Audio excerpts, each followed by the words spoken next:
Team India కథ మారలేదు. కోహ్లీ, గైక్వాడ్ సెంచరీలు చేసిన దక్షిణాఫ్రికా చేతిలో ఓటమి తప్పలేదు. దీనికి ప్రధాన కారణాలున్నాయి. దక్షిణాఫ్రికాతో జరిగిన రెండవ వన్డేతో భారత్ ఓటమి పాలవడానికి ప్రధాన కారణాలుగా చెత్త ఫీల్డింగ్, అవసరానికి మించిన పరుగులు సమర్పించుకున్న బౌలింగ్ డిపార్ట్మెంట్ను క్రికెట్ విశ్లేషకులు, అభిమానులు పేర్కొంటున్నారు.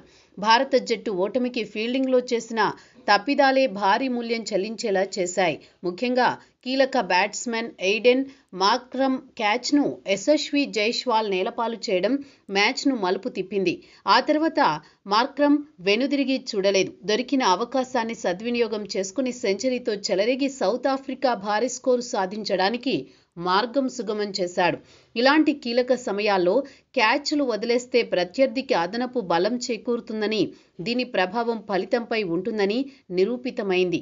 ఫీల్డింగ్లో జరిగిన పొరపాట్లకు తోడు భారత బౌలింగ్ విభాగం కూడా తమ స్థాయికి తగ్గ ప్రదర్శన కనబర్చలేకపోయింది. ముఖ్యంగా బౌలర్లు భారీగా పరుగులు సమర్పించుకోవడం జట్టు విజయాన్ని దూరం చేసింది. ప్రసిద్ధ్ కృష్ణ 8.2 ఓవర్లకు 82 పరుగులు, కుల్దీప్ యాదవ్ 10 ఓవర్లకు 78 పరుగులు, హర్షిత్ రాణా 10 ఓవర్లకు 70 పరుగులు సమర్పించుకున్నారు.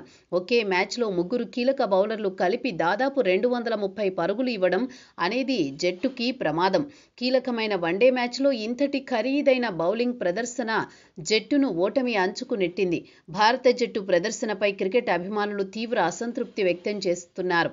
ఇలాంటి ఫీల్డింగ్, బౌలింగ్ ఉంటే 400 పరుగులు చేసినా కాపాడుకోలేము అంటూ సోషల్ మీడియాలో సెటైర్లు వేస్తున్నారు. ఆటలో బ్యాటింగ్ ఎంత ముఖ్యమో బౌలింగ్, ఫీల్డింగ్ కూడా అంతే ముఖ్యమని, ఈ రెండు విభాగాల్లో జరిగిన వైఫల్యమే ఈ ఓటమికి ప్రధాన కారణంగా స్పష్టం చేస్తున్నారు.